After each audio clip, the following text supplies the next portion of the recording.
خدا نے روزہ فرض کیا اور ہم پر کہ آپ نے یہ رکھنا ہے، اور یہ حکم خدا ہے، اس کی بجا آوری، اس کی اطاعت تو ہر صورت میں لازم ہے۔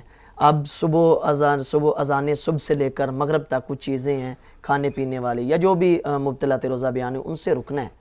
تو اصل یہ اتنا لمبا جو پیریڈ رکنے کا حکم دیا گیا اور یہ روزہ فرض کیا گیا اور یہ بندے کو بھوکا پیاسا رکھا گیا، اس کا کوئی فلسفہ اور مقصد تو ہوگا؟ بلا شبہ اس کا سب سے بڑا مقصد یہ ہے کہ انسان اپنے اندر اخلاص پیدا کرے۔ فرمایا کہ تمام عبادتوں میں، حدیث میں آیا ہے کہ تمام عبادتوں میں ریا کا پہلو سامنے آ سکتا ہے، دکھاوے کا پہلو آ سکتا ہے۔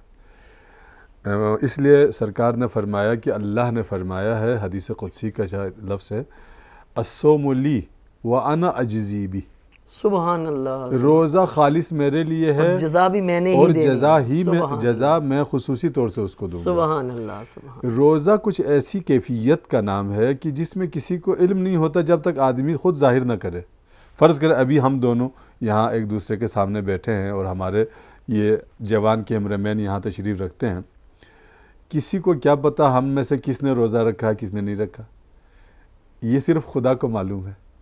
معلوم ہوتا ہے کہ نماز میں کچھ نہ کچھ دکھاوے کا پہلو آ سکتا ہے، حج میں دکھاوے کا پہلو آ سکتا ہے، دعوت افطار میں یا کوئی مہمان نوازی یعنی میں، بذات خود اس عمل میں دکھاوا نہیں ہو سکتا۔ عمل میں دکھاوا ہو ہی نہیں سکتا۔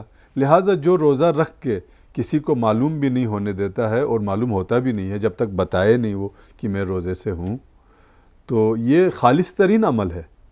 بس اخلاص کی یہاں پر تربیت ہے۔ اس مہینے کے سب سے بڑا فلسفہ یہ ہے کہ انسان اپنے اندر اخلاص پیدا کرنے کا جو طریقہ کار ہے وہ روزے سے سیکھے، دوسرے کاموں میں بھی آہستہ آہستہ اخلاص پیدا کرے۔ دوسرا فلسفہ یہ ہے کہ انسان سال بھر بہرحال اس جسم کو کھا پی کے تکلیف دیتا ہے، تو کچھ استراحت ہے، کچھ صحت کا پہلو ہے۔ امیر المومنین علی بن ابی طالب علیہ السلام نے فرمایا، سومو تصیحو، روزہ رکھو صحت پاؤ۔ کتنے چھوٹے سے جملے میں فرمایا کہ صحت بھی روزے کے اندر مضمر ہے۔ اور ایک فلسفہ یہ ہے کہ روزہ بہرحال بھوک تو اپنے اندر رکھتا ہے، پیاس کا بھی پہلو ہے، قوت برداشت کا مظاہرہ بھی اس میں، تو قوت برداشت کا مظاہرہ بھی ہے، اور غریبوں کی غربت کا احساس ہے۔ جب آدمی کو بھوک لگے گی تو معلوم ہوگا کہ کوئی بھوک لگنے والا بھی ہے، کوئی شخص بھی ہے جس کو بھوک لگتی ہوگی، یعنی اس بھوک سے اس کی بھوک کا احساس ہوگا۔ اللہ تعالیٰ نے سال میں ایک مرتبہ کم سے کم مومن کو بھوکا رکھ کر یہ احساس دلانا چاہا، اگر کوئی اس کی حس کم ہو گئی ہے، اس کا احساس کچھ ماند پڑ گیا ہے، تو روزہ رکھو اور احساس کو بیدار کرو، اور اس کے بعد پھر ایثار، قربانی اور اطعام، انفاق فی سبیل اللہ کا یعنی جذبہ بیدار پریکٹیکلی ہوگا۔ اللہ بندے کو آزما رہا ہے کہ تو ایسا کرے گا تاکہ پھر تجھے پتہ چلے گا اس کی بھوک کیا ہے، اس کی پیاس کیا ہے، پھر تو اس کے اوپر انفاق کرے گا اور خرچ کرے گا۔ اصل یہ بھی روایات کی روشنی میں تھوڑا واضح ہو جائے کہ ماہ رمضان کو رمضان کہا کیوں جاتا ہے، آخر اس کی وجہ تسمیہ کیا ہے؟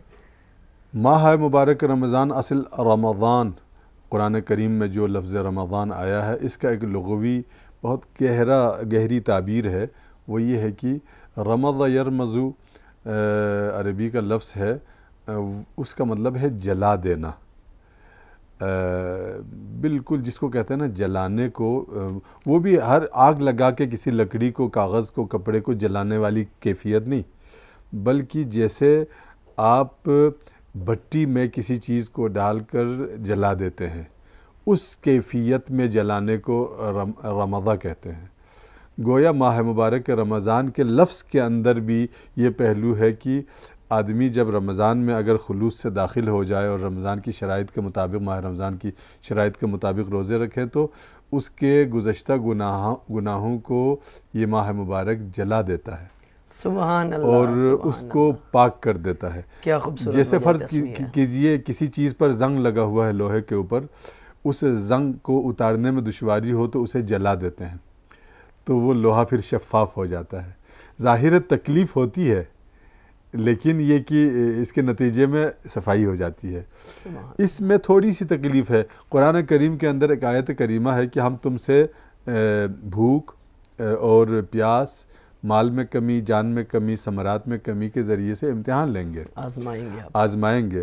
تو یہ بھوک کے ذریعے آزمانے کا ایک مصداق ماہ مبارک رمضان ہے۔ سبحان اللہ۔ اس لیے ہونا یہ چاہیے، اپنے آپ سے عرض کر رہا ہوں اور ناظرین محترم خود بہت بہتر جانتے ہیں کہ ہمیں ماہ مبارک رمضان کی سحری اور افطاری میں کچھ اپنے ساتھ انصاف کرنا چاہیے۔